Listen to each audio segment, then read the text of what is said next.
நீங்கள் பார்த்து கொண்டிருப்பது உங்கள் ஜாஷ்வா டிவி. சகல ஜனங்களுக்கும் நற்செய்தி.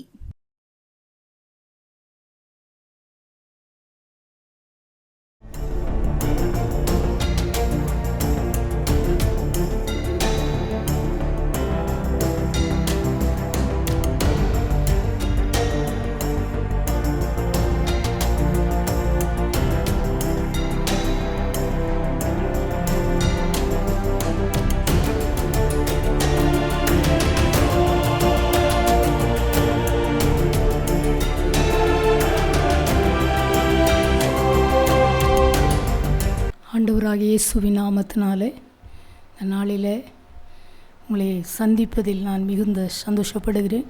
ஜோஸ்வா டிவி மூலமாய் கர்த்தருடைய வார்த்தையை கொடுக்கும்படியாய் ஆண்டவர் எனக்கு கொடுத்த வாய்ப்புக்காக, அருமையான இந்த ஸ்தாபனம் கொடுத்த வாய்ப்புக்காக நான் நன்றி செலுத்துகிறேன். நாம் எல்லோரும் கண்களை மூடி ஒரு நிமிஷம் நாம் ஜெபிப்போம். இதை பார்க்கிறேன் தேவச்சனமே, ஆண்டுடைய முகத்தை நாம் பார்ப்போமா? நன்றி ஆண்டவரே, நன்றியோடு துதிக்கிறோம். நாம் கூப்பிடும் போதெல்லாம் எங்களுக்கு செவி கொடுக்கிறேன் அன்பு தெய்வம். எங்களோடு நீர் பேசும்படியே நாங்கள் ஜெபிக்கிறோம். நீர் பேசும், நாங்கள் கேட்கிறோம். இயேசுவின் நாமத்தில் பிதாவே, ஆமென். கர்த்தர் நம்மோடு கூட பேசுகிறவர். அவர் பேசினால் அநேக காரியங்களை நமக்கு இதுவரைக்கும் செய்து கொண்டிருக்கிறார், செய்து கொண்டு இருக்கிறார், இனியும் செய்வார்.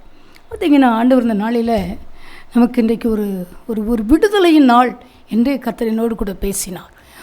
நம்ம ஆண்டவர் விடுதலை தருகிற தேவன். வசனம் சொல்கிறது, யோபு பக்தன் அப்படி எழுதுகிறார். யோபு 16ஆம் அதிகாரம் 18ஆம் வசனத்தில் அப்படி எழுதியிருக்கிறது, பூமியே என் இரத்தத்தை மூடி போடாதே, என் அலறுதலுக்கு மறைவிடம் உண்டாக்காதிருப்பதாக என்று எழுதியிருக்கிறது. ஆண்டவராகிய இயேசு கிறிஸ்து இரத்தம் நமக்காய் சிந்தினார், நம்மை மீட்கும்படியாய், லோகத்தின் பாவத்தின் எல்லா ஜனங்களுடைய பாவத்தை மன்னிக்கும்படியாய் அவர் ரத்தம் சிந்தினார். அவருடைய சரீரம் சிதைக்கப்பட்டது. அவர் முழு சரீரமும் உங்களுக்காக எனக்காக சிதைக்கப்பட்டது. எதற்காக தெரியுமா?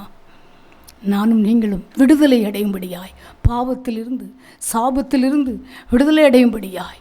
நாம் அதற்காகத்தான் இயேசுப்பா அவருடைய இரத்தத்தை, சொந்த இரத்தத்தை ஒரு சொட்டு இரத்தம் இல்லாமல் சிந்தினார். இந்த நாளில் இதை பார்க்கிறேன் நான் தேவச்சனமே. ஆண்டவர் சொல்கிறாரு, பூமியே என் இரத்தத்தை மூடி போடாதே. அப்போ அந்த நாட்களில் இரத்தம் மூடப்பட்டு விட்டது. இரத்தத்தை, இயேசுவின் இரத்தத்தை நாம் நினைக்காமல் அதை வைத்து ஜெபிப்பதில்லை, அதை நினைப்பதில்லை, அதை தியானிப்பதில்லை, அதை வேதத்தை வாசிப்பதும் இல்லை.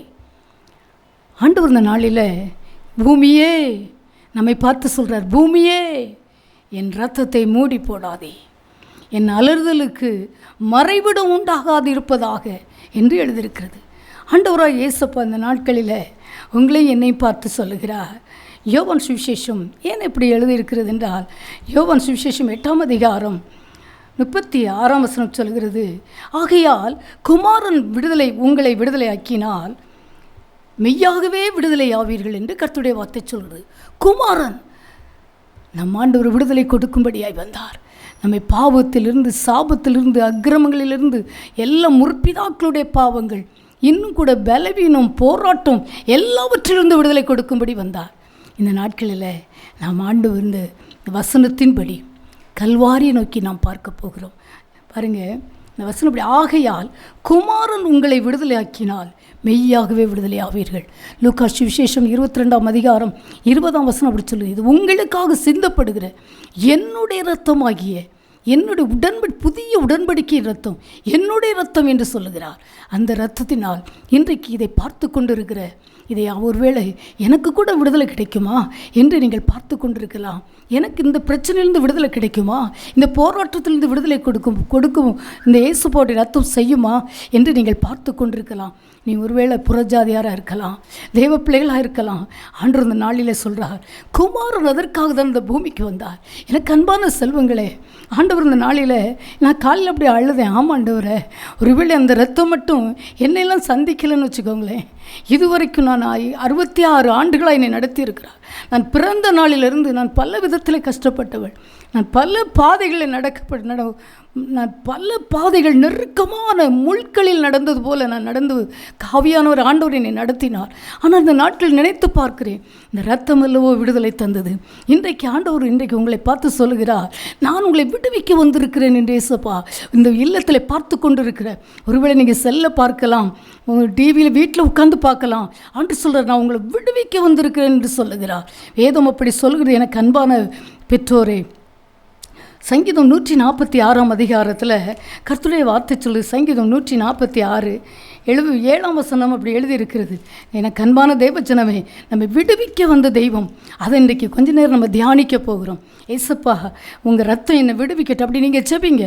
நம்ம ஜெபிக்கிறோம், ஆண்டவற்றை பல காரியங்களுக்கு ஆண்டவற்றை தேவ சமூகத்தில் வைக்கிறோம், கண்ணீரோடு வைக்கிறோம், உபவாசத்தோடு ஜெபிக்கிறோம், அநேக காரியங்களை செய்கிறோம். ஆனால் இரத்தத்தில் தான் விடுதலை, வார்த்தையில் விடுதலை, இரத்தத்தில் விடுதலை. இந்த இரத்தத்தை நாம் தியானிக்க தியானிக்க, நீங்கள் பேச பேச விடுதலை, நீங்கள் சிந்திக்க சிந்திக்க விடுதலை. இந்த சங்கீதம் 146 சங்கீதக்காரன் எழுதுகிறார் பாருங்கள். வசனம் சொல்லுகிறது, 7ஆம் வசனம், அவர் ஒடுக்கப்பட்டவர்களுக்கு நியாயம் செய்கிறார், பசியாயிருக்கிறவர்களுக்கு ஆகாரம் கொடுக்கிறார், கட்டுண்டவர்களை கர்த்தர் விடுதலை ஆக்குகிறார் என்று கர்த்தருடைய வார்த்தை சொல்கிறது. இன்றைக்கு கட்டப்பட்ட சூழ்நிலையிலே, நீங்கள் எந்த சூழ்நிலையில் கட்டப்பட்டிருந்தாலும், ஒருவேளை கட்டப்பட்டிருந்தால் ஒரு மனிதனால் எந்த ஒரு காரியம் செய்ய முடியாது. நீங்கள் யோசித்து பாருங்கள். நீங்கள் அநேக ட்ரை பண்ணியிருக்கலாம், திருமணமாக இருக்கலாம், வேலைவாய்ப்பாக இருக்கலாம், படிப்பாக இருக்கலாம், ஊழியமாக இருக்கலாம், ஜெபமாக இருக்கலாம், சொந்த காரியங்களை செய்யும்படியாய் பல காரியங்கள் உங்களுக்கு கொடுக்கப்பட்டாலும் அதை நீங்கள் செய்ய முடியாமல் தவித்து கொண்டிருக்கலாம். ஆனால் இன்றைக்கு வேதம் சொல்கிறது, கல்வாரிக்கு ஓடி வாருங்கள். கல்வாரியிலே இரத்தத்தின் வல்லமை இன்றைக்கும் அது உரையலை. என் தேவ பிள்ளைகளே, அது உரையலை. ஏன் தெரியுமா? பேதுரு எழுதுகிறார், அது குற்றமில்லாத இரத்தம் என்று. குற்றமில்லாத பரிசுத்த ரத்தம், பரிசுத்த ரத்தம். பழைய ஏற்பாட்டு காலத்தில் யாத்திராகமம் 13ஆம் அதிகாரத்தில் ஆட்டுக்குட்டியின் ரத்தம் நிலைக்கால்களில் பூசப்படும் போது சங்காரதூதன் தேவஜனங்களை தொட முடியவில்லை, அங்கே வர முடியவில்லை. அந்த இரத்தத்தை விட, ஆட்டுக்குட்டியின் இரத்தத்தை விட ஏசப்பாவுடைய ரத்தம் ஜீவனுள்ள ரத்தம், குற்றமில்லாத ரத்தம். இன்றைக்கு அந்த ரத்தம், ஒருவேளை நீங்கள் எந்த விதத்தில் குற்றத்தோடு கட்டப்பட்டிருக்கீங்களா? பாவம் செய்து ஐயோ இதிலிருந்து எப்படி வெளிவருவது, பார்த்து விட்டால் என்ன நடக்கும், இந்த பிரச்சனை வெளிவந்து விட்டால் என்ன நடக்கும் என்று பயந்து கொண்டிருக்கிறீர்களா? ஆண்டவராய் இயேசு சொல்லுகிறார், குமாரன் விடுதலை ஆக்கும்படியாய் கல்வாரியிலே இன்றைக்கு உனக்காக இரத்தம் சிந்தும்படி சிந்தி இருக்கிறார். அந்த இரத்தம் உன்னை நோக்கி வருகிறது. கட்டுண்டவர்களை விடுதலை ஆக்கும்படியாய் அவர் விடுதலை ஆக்கினார். எனக்கு அன்பான தேவஜனமே, ஒருவேளை லேகியோன் பிசாசு பிடித்த ஒரு வாலிபனை அப்படி பல விதத்தில் பிசாசு அப்படி கட்டி வைத்திருந்தான். இயேசு பார்வையிலே அவனை சுகமாக்கினார், அவனை பார்த்தார், விடுதலை கொடுத்தார். இந்த நாளில் உங்களுடைய கட்டுக்கள் எல்லாம் அவிழ்க்கும்படி வந்திருக்கிறார். பாவக்கட்டுக்கள், ஒருவேளை பயம் கட்டுகள், சாபத்தின் கட்டுகள், வியாதியின் கட்டுகள், பாவம் செய்துவிட்டு அதற்கு வேண்டிய அந்த பயம், இன்றைக்கு இயேசு சொல்லுகிறார், கட்டுண்டவர்களை விடுதலை ஆக்குகிறாராம். எனக்கு அன்பான தேவ பிள்ளைகளே, ஆண்டவர்கிட்ட ஓடிவாங்க. ஆண்டவரை, எனக்கு இன்றைக்கி ஒரு விடுதலை நாளாக இருக்கணும். ஆண்டவர் அடிமைக்கு அப்படி சொன்னார். பார்த்தீங்கன்னா சங்கீதம் 37:7 சொல்லுகிறது, 34:7 சங்கீதக்காரன் அப்படி எழுதுகிறார், கர்த்தருக்கு பயந்தவர்களை சூழ பாளையம் இறங்கி அவர்களை விடுவிக்கிறார் என்று எழுதியிருக்கிறது. நம் ஆண்டவர் விடுதலை, நானும் நீங்களும் விடுதலையோடு வெற்றியோடு வாழ விரும்புகிறார். வெற்றியோடு, அதற்காக தானே சுதந்திரம் பெற்றோம். சுதந்திரம் ஏன் பெற்றோம்? வெற்றியோடு விடுதலையோடு வாழ்வதற்காக. அதைவிட மேலான கிருபையை என் தேவச்சனமே, நீங்களும் நானும் இன்றைக்கு விடுதலை பெற்றுக்கொள்ள வேண்டும் என்று கர்த்தர் விரும்புகிறார். இன்றைக்கி ஓடி வாருங்கள் அப்பா, சிலுவைக்கு நேராக ஓடி வாருங்கள். 1 யோவான் 1ஆம் அதிகாரம் 2ஆம் வசனம் அப்படி எழுதியிருக்கிறது, அவர் பிரதான பரிகாரியாக இருக்கிறாராம். அந்த வார்த்தை எப்படி எழுதியிருக்கிறது பார்த்தீங்கன்னா, எனக்கு அன்பான என் சகோதரிகளே, என் அன்பு பெற்றோரே, இந்த வசனம் அப்படி எழுதியிருக்கு பாருங்கள். 1 யோவான் 2ஆம் அதிகாரம் நம்முடைய நம்முடைய பாவங்களை நிவர்த்தி செய்கிற கிருபாதார பலி அவரே. நம்முடைய பாவங்களை மாத்திரமல்ல, சர்வலோகத்தின் பாவங்களையும் நிவர்த்தி செய்கிற கிருபாதார பலியாம். எல்லா பாவங்களையும் இன்னைக்கு உங்கள் பாவ மனசாட்சியெல்லாம் இன்னைக்கு நீக்கி உங்களை எல்லா கட்டுகளையும் அவிழ்த்து, அந்த சங்கீதம் 37:4-7 சொன்ன வண்ணமாய் கர்த்தருக்கு பயந்தவளை சூழ பாளையம் இறங்கி அவளை விட்டு வைக்கிறாராம். உங்களை சுற்றிலும் சத்துரு போராட்டமாக இருக்கலாம், தூக்கமின்மையாக இருக்கலாம், ஒருவேளை டிப்ரெஷனாக இருக்கலாம். இன்றைக்கி அநேகர் டிப்ரெஷனில் கலங்கி கொண்டு இருக்கிறார்கள், கேன்சரில் கலங்கி கொண்டு இருக்கிறார்கள், பலவித போராட்டங்களில் கலங்கி கொண்டு இருக்கிறார்கள். தேவஜனம் பார்த்திங்கன்னா சூசைட் பண்ணும்படியே போராடி கொண்டு இருக்கிறது. எனக்கு அன்பான தேவஜனமே, ஆண்டவர் இந்த நாளில் இயேசுவின் ரத்தம் உங்கள் இல்லத்துக்கு இறங்கி வருகிறது, உன் மீது இறங்கி வருகிறது, உன் குடும்பத்துக்கு இறங்கி வருகிறது. கல்வாரிக்கு ஓடி வாருங்கள். ஆண்டவரே, எனக்காய் ஜீவனை கொடுத்த என்னை விடுவிக்கும்படியா, என் கட்டுகளை அவிழ்க்கும்படியா, என் நுகங்களை முறிக்கும்படியா எனக்காக நீர் வெளிப்பட்டீரே.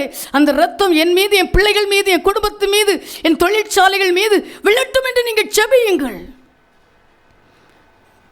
ஆண்டவர் விடுவிக்கும்படியாக வந்திருக்கிறார். அப்படி கூப்பிடுவீர்களா?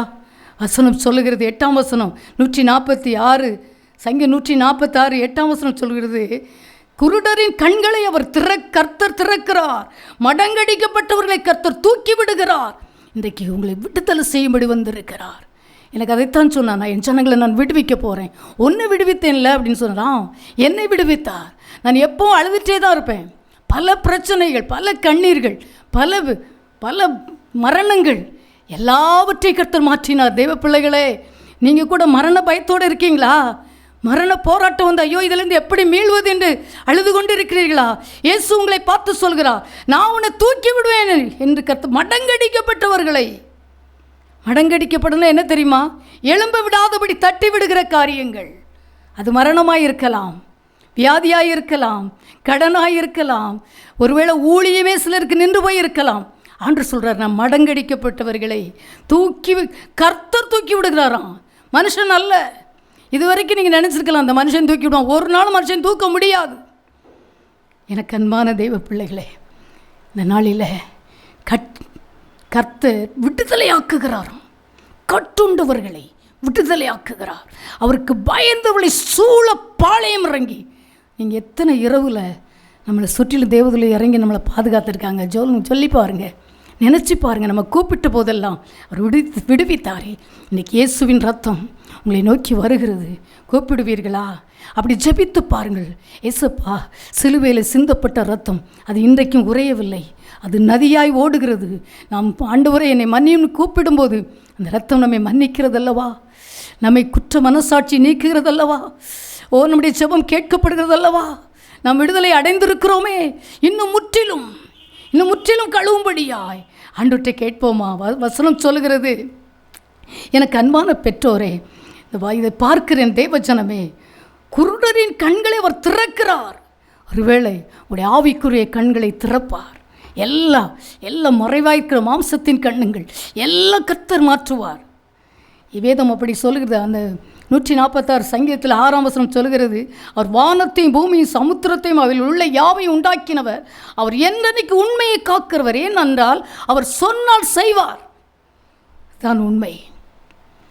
விடுதலை முழங்கிடுவோமே, விக்கீனம் யாவும் மகளும், இடுக்கண்கள் சூழ்ந்திடும் வேளை இரட்சகர் மீட்பர் உளாரே. நுகங்கள் முறிந்திடும், கட்டுக்கள் அருந்திடும், விடுதலை பெருவிழா காண்போம்.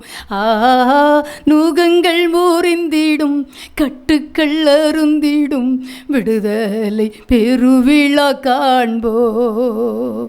ஆனந்த துதி ஒலி கேட்கும், ஆடல் பாடல் சத்தமும் தோனிக்கும். ஆகாய விண்மீனாய் அவர் ஜனம் பெருகும், ஆண்டவர் வாக்கு பலிக்கும். ஆகாய விண்மீனாய் அவர் ஜனம் பெருகும், ஆண்டவர் வாக்கு பலிக்கும். உனக்கு ஒரு விடுதலை நாள், ஒரு வெற்றி நாள் தேவ பிள்ளையே. இன்னைக்கு கல்வாரிக்கு ஓடிவா, நிவர்த்தி செய்கிறவர், உன் பாவங்களை மாத்திரமல்ல, சர்வலோக பாவங்களை, உன் குடும்ப பாவங்கள், பரம்பரையாய் வந்த பாவங்கள், சாபங்கள், மரணங்கள், கண்ணிகள், கட்டப்பட்ட சூழ்நிலை, மாம்சத்தின் கண்கள் ஒருவேளை குருடாக்கப்பட்டிருந்த எல்லா பிரச்சனைகளையும் கர்த்தர் இன்னைக்கு விடுவிக்கிறார். அவர் விடுதலையின் நாயகனாய் உன் எல்லைக்குள் வருகிறார். எல்லா சத்துருவையும் அப்புறப்படுத்துகிறார். பயமுறுத்துகிற கோலியாத்தின் வல்லமைகளை இயேசுவின் ரத்தம் எல்லாவற்றையும் அப்புறப்படுத்துகிறது. வெளியே வா என்று கர்த்தர் சொல்லுகிறார். இன்றைக்கு எல்லா கட்டுகளையும் உன் நுகங்களை முறிப்பேன் என்று கர்த்தர் சொல்லுகிறார். லேவியராகமம் 26 அப்படி சொல்லுகிறது அல்லவா? உன் நுகங்களை முறித்து உன்னை நிமிர்ந்து நடக்க பண்ணுகிற கர்த்தர் இன்றைக்கு கர்த்தர் சொல்லுகிறார். எல்லா நுகங்களும் உன் குடும்பத்தின் மீது போடப்பட்டிருக்கிற எல்லா பாரங்களும், எல்லா கட்டுகளும், எல்லா சாபங்கள், வியாதிகள், தரித்திரங்கள், பயங்கள், கண்ணீர்கள், செபிக்க முடியாத கட்டுகள், வேதம் வாசிக்க முடியாதபடி கட்டுகள், சண்டைகள், பிரிவினைகள், போராட்டங்கள் எல்லாம் கர்த்தர் அவிழ்த்து கொண்டிருக்கிறார். நன்றி செலுத்துவீர்களா? இரத்தத்தின் வல்லமை உங்களுடைய எல்லைகளுக்குள்ளாய் உள்ளே படுத்து கிடக்கிற பொல்லாத வல்லமைகளை கர்த்தர் அழிக்கிறார். நான் அதை பார்க்கிறேன். சபிக்கிற வல்லமைகள், சபிக்கப்பட்ட ஆவிகள் உன் எல்லைகளை விட்டு வெளியேறுகிறது. உன் குடும்பத்தில் ஒளிந்து கிடக்கிற ஆவிகள் இன்றைக்கு கர்த்தரை செய்கிறார். ரத்தத்தை கூப்பிடு, ஏசப்பா உங்க ரத்தம் என் பிள்ளை மேல விழட்டும். என் மக திருமணமாக இருக்கிறாங்களே, குழந்தை பாக்கியம் இல்லாமல் இருக்கிறாங்களே, ஐயோ என் கணவன் பாவத்திற்கு அடிமையாக இருக்கிறாரே, ஐயோ என் மகன் பிள்ளைகள் கீழ்ப்படியவில்லையே என்று நீங்கள் அழுது புலம்புவீர்களானால் ரத்தம் குமாரன் விடுதலை ஆக்கினார். மெய்யாகவே விடுதலை ஆவீர்கள். விடுதலையின் நாள் இன்றைக்கு. இது விடுதலையின் நாள். அப்படி ஜெபிங்கள். ஏசப்பா எனக்கு இன்னைக்கு விடுதலை வேணும், நான் ஜெபிக்க முடியாமல் இருக்கிறேன். அந்நிய பாஷை பேசுங்க, அபிஷேகத்தை கேளுங்க, அந்நிய பாஷை பேசுங்க. கர்த்தர் ஏசப்பா சொல்றாரு, உனக்கு விடுதலை தரும், உன் கட்டுகள் அவிழ்க்கப்படும். நீ ஜெபிக்க முடியாத எல்லா போராட்டங்கள், வேத வாசிக்க முடியாதபடி இருக்கிற எல்லா தடுமாற்றங்களையும் கர்த்தர் மாற்றுகிறார். உன் எல்லைகளுக்குள்ளாய் தேவன் நதியை போல ரத்தத்தை அனுப்புகிறார். நதி வருகிறது. எனக்கு அன்பான தேவ பிள்ளைகளே, ரெண்டாவது ஒரு காரியத்தை நம்ம நீங்கள் அப்படி ஜோம் பண்ணுங்க. இதில் உங்கள் முன்னே நான் நிற்கிறேன் தெரியுமா? உண்மையிலே அவ்வளோ பயத்தில் நான் இருந்தேன். அன்றைக்கி நினச்சி பார்க்கிறேன், ரத்தம் அல்லவா விடுதலை தந்தது, குமாரன் விடுதலை ஆக்கினார். மெய்யாக விடுதலை, புதிய உடன்படிக்கையின் ரத்தம் உங்கள் கூட இன்றைக்கு அது உடன்படிக்கை பண்ணுது. என்ன தெரியுமா? நான் உன்னை விடுதலை செய்து, நான் என் பிள்ளையா, விடுதலையின் மகனாய், விடுதலையின் மகளாய், விடுதலையின் பெற்றோராய் நான் உங்களை சேர்த்துக்கொள்வேன் என்று ஆண்டவர் சொல்லுகிறார். ரெண்டாவது வேத வசனம் சொல்லுகிறது, எனக்கு அன்பான பெற்றோரே, இவன் நீங்கள் சுகம் இல்லாத இடத்துல சரீரத்தில் கையை வைங்க. ஆண்டவரே எனக்கு இதில் விடுதலை தாங்கப்பா. இதோ ஒருவேளை கேன்சர் கட்டியாக இருக்குமோ என்று நீங்கள் பயந்து கொண்டு இருக்கிறீர்களா? ரத்தம் எல்லா கேன்சரை தூர அப்புறப்படுத்தும். அவர் அதைவிட பெரியவர். வேதம் அப்படி சொல்லுகிறது. எபிரேயர் 7:26 சொல்லுகிறது. ரெண்டாவது ஒரு காரியத்தை செய்ய போகிறார். நீங்கள் வைத்து ஜெபித்து பாருங்கள். ரத்தத்தை நினைங்க. சத்துரு ரத்தத்துக்கு மட்டும்தான் ஓடுவான். இயேசுவின் ரத்தம் சொன்னோன்னு விழுந்துருவான். ஊழியர்கள் ஜெபிக்கும் போது ஏன் விழுகிறான்? ரத்தத்தில் அத்தனை வல்லமை இருக்கிறது. மரணத்தை ஜெயித்த ரத்தம். ஜீசஸ், இயேசுவின் ரத்தம் உன் எல்லைகளுக்குள்ளாய் வருகிறது. உன் குடும்பத்தில் சாபங்கள், பாவங்கள், அருவருப்புகள், கர்த்தருக்கு பிரியமில்லாத எதெல்லாம் இருந்துச்சோ அதெல்லாம் சுத்திகரிப்பு உண்டாகிறது. இயேசு கிறிஸ்துவின் ரத்தம் சகல பாவங்களை நீக்கி உங்களுடைய குடும்பங்களை சுத்திகரிக்கிறது. 1 யோவானில் எழுதப்பட்ட வண்ணமாய் எனக்கு அன்பான பெற்றோர், எபிரேயர் 7:26 சொல்கிறது, பரிசுத்தரும் குற்றமற்றவரும் மாசில்லாதவரும் பாவிகளுக்கு விலகினவரும். எப்படி இருக்கு பாருங்க. பரிசுத்தரும் குற்றமற்றவரும் மாசில்லாதவரும் பாவிகளுக்கு விலகினவரும் வானங்களில் உயர்ந்தவருமாய் இருக்கிற இவ்விதமான பிரதான ஆசாரியர் நமக்கு ஏற்றவராய் இருக்கிறார். அவர் பிரதான ஆசாரியர்களைப் போல முன்பு என்று எழுதப்பட்டிருக்கு. அப்படி என்றால் உங்களுக்காக எனக்காக ரெக்கமெண்ட் பண்ணும்படியாய் இயேசுவின் ரத்தம் வெளிப்படுகிறது. எபிரேய ஆக்கியோன் அப்படி எழுதுகிறார். பிரதான ஆசாரியர் ஒரு முக்கியமான, பாருங்களேன், ஒரு சம்பவத்தை நாம் ஒரு காரியத்தை செயல்படுத்துவோமானால் ஒரு சிலர்கிட்ட கேட்போம், இந்த காரியத்தை எப்படி செய்யலாம், இன்னார பார்த்தா என்ன செய்யலாம், அவங்கள போய் சந்திக்கலாம் என்று நம்ம சில கலெக்டரையோ சில ஒருவேளை பெரிய தலைவர்களை பார்ப்பதற்கு நாம் செயல்படுத்துவோம். நம் ஆண்டவராக இயேசு கிறிஸ்து உங்களுக்காக எனக்காக பிரதான ஆசிரியராய், உங்களுக்காக எனக்காக ரெக்கமெண்ட் பண்ணும்படியாய் இயேசுப்பா வெளிப்படுத்தப்படுகிறார். உங்களுடைய காரியங்கள் எனக்கு யாருமே இல்லை அப்படி நீங்கள் நினச்சிட்ருக்கீங்களா? நான் தனிமையாக எழுதிட்டுருக்கிறேன், எனக்கு யாருமே எனக்கு ஹெல்ப் பண்ண ஆள் இல்லைன்னு நினச்சிட்ருக்கீங்களா? இயேசு சொல்கிறாரு, நான் உனக்கு பிரதான ஆசாரியர், நான் உனக்கு ரெக்கமெண்ட் பண்ணுவேன். ஆம் தேவ பிள்ளையே, ஒரு சம்பவம், ஒரு குடும்பத்தில் ஒரு கணவன் மனைவி பிரிந்து இருந்தார்கள். பயங்கர போராட்டம். ஆனால் எந்த பிரச்சனையும் எல்லாம் பிரிந்து இருந்தார்கள். ஆனால் அந்த வீட்டில் போய் நாங்கள் ஜெபிக்க போயிருந்தோம் பல வருடங்களுக்கு முன்பதாக. அந்த சகோதரியை போய் பார்த்தா அவங்க ரொம்ப உதாசீனப்படுத்தி விட்டார்கள். ஆனால் நாங்கள் அந்த கணவனார் வீட்டில் போய் ஜெபிக்க போயிருந்தோம். போயிருக்கும்போது கர்த்தர், ஆண்டவர் எனக்கு, நாங்கள் ஜெபித்து கொண்டு இருக்கோம், போராடி ஜெபித்து கொண்டு இருக்கிறோம். ஆண்டவர் ஒரு தரிசனத்தை காண்பித்தார். ஒரு பார்த்துங்க, இருதயம் அப்படியே சென்ட்ரலில், பூமிக்கும் வானத்துக்கும் நடுவே சென்ட்ரலில் ஒரு இருதயம் அப்படியே பரிந்து பேசுகிறது. நான் அப்போ கேட்குறது, என்னது ஆண்டவரே என்று. ஆண்டவர் சொன்னார், இந்த ரத்தம் பிதாவை நோக்கி பரிந்து பேசி கொண்டு இருக்குது என்று பேசினார். அப்போ தான் நினச்சேன், பார்த்தீங்கன்னா அது இன்னும் மறையலை. அது நடந்து 15 ஆண்டுகள் இருக்கும். எனக்கு அன்பான பெற்றோரே, 15 ஆண்டுகளுக்கு மேலாக இருக்கும். அந்த இருதயம் அப்படி துடிக்கிறது, பிதாவை நோக்கி பேசுகிறது. ரத்தம் என்று ஆண்டவர் சொன்னார். நடந்தது என்ன தெரியுமா? 1 வருடத்திற்குள்ளாய் அந்த மகள் சொந்த கணவனை தேடி போனார்கள். அவர்கள் குடும்ப வாழ்க்கை நடத்தி இப்பொழுது குடும்பமாய் சந்தோஷமாக இருக்கிறார்கள். இந்த ரத்தம் நன்மை செய்கிற ரத்தம் பரிந்து பேசிக்கொண்டிருக்கு. உங்களுக்கு ரெக்கமெண்ட் பண்ணும். எங்கெங்கெல்லாம் ஒருவேளை உங்கள் காரியங்கள் எங்கெல்லாம் ஃபெயிலியராக இருக்கோ, அந்த காரியம் நடக்கலை, இந்த காரியம், இந்த பத்திரத்தில் இப்படி பிரச்சனை இருக்குது, பட்டாவில் அப்படி பிரச்சனை இருக்குது, ஐயோ குடும்பத்தில் இப்படி பிரச்சனை இருக்குன்னு கண்ணீர் விட்டு கொண்டு இருக்கிறீங்களா?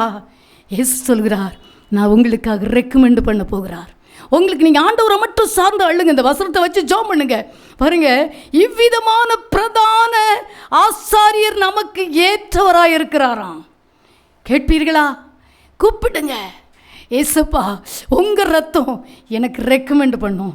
யாரோ இல்லை, நம்ம நினச்சிருப்போம் நம்ம அண்ணன் செய்வாங்க, நம்ம அப்பா செய்வாங்க, பக்கத்து வீட்டுக்காரங்க செய்வாங்க, இன்னார் செய்வாங்கன்னு. ஒருவரும் செய்ய முடியாது. நம்ம ஆண்டவர் செய்ய போகிறார். ரெக்கமெண்ட் பண்ணுவார். உங்கள் காரியங்கள் எல்லாவற்றையும் ஜெயம் தருவார். எதெல்லாம் இதுவரைக்கும் தோல்வி சந்தித்தீர்களோ கர்த்தர் சைன் பண்ணி வாங்கி கொண்டு வருவார். விசுவாசிக்கிறீர்களா? விசுவாசிக்கிறீர்களா? விசுவாசிங்க. சைன் பண்ணி உங்களுக்கு கொண்டு வருவார். எந்தெந்த இடத்துல சைன் கிடைக்கலையோ, ஒரு தோல்வியோடு கண்ணீரோடு வந்தீர்களா?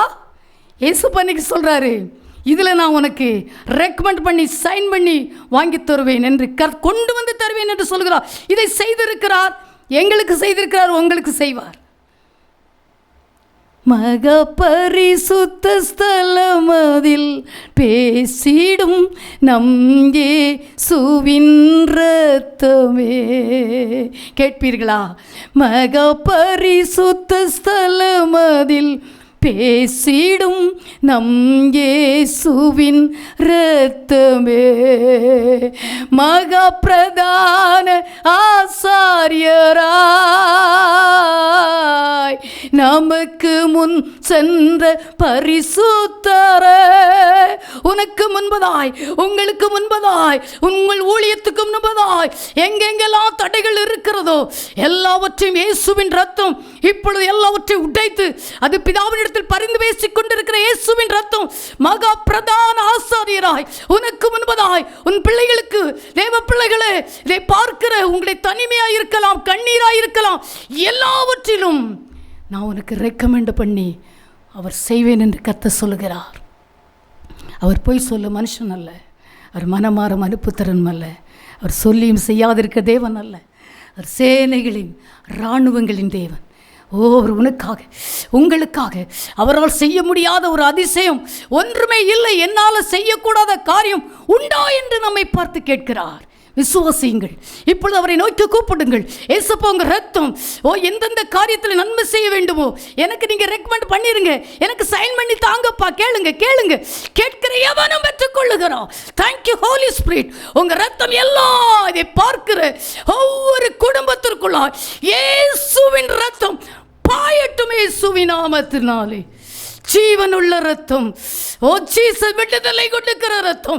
எல்லா கட்டுகளும் அப்படி தெரிப்புண்டு ரத்தத்தினால் எல்லா கட்டுகளும் தெரிப்புண்டு இயேசுவின் நாமத்தினாலே நரகத்துக்கு ஓடி இயேசுவின் நாமத்தினாலே என் ஜனங்களை தேவைக்கிறோம். இயேசுவின் நாமத்தினாலே எல்லாரும் எழும்புவார்களாக, கர்த்தருக்காய் எழும்புவார்களாக, சிறைப்படுத்த எல்லாம் விலகி போவதாக இயேசுவின் நாமத்தினாலே என் ஜனங்களை ஆசீர்வதிப்பீராக.